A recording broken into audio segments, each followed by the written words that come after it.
All right, this wouldn't be a proper Virginia's for Grubbers video if we didn't do an old fashioned review. So before I step out, we're gonna do a quick old fashioned review, probably the fastest one yet. All right, again, fast as possible. Just off appearance, giant glass, huge fan. Giant ice cube, huge fan.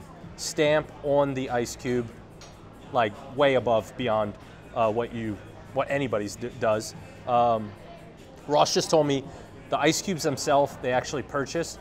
And if you ever get like a giant ice cube where you see like some white stuff inside, that's because there's air trapped in it, and they actually melt faster because there is air trapped in it. So off appearance, 3.0, boom, first sip.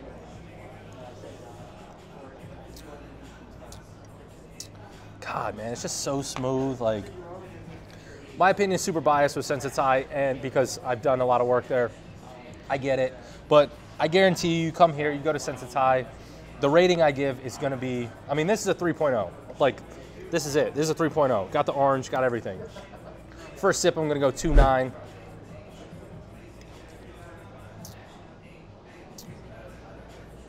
Wow. I don't wanna crush this whole thing. It's like 2 in the afternoon.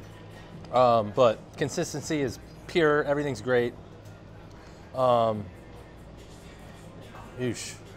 I'll go 2.9 overall, match it, because again, it's super consistent. Overall ambiance this place, they literally just opened today. Everything in here is spotless, full 1.0. I think that's a 9.8. I actually think Senza Thai and Ashburn got a 9.8.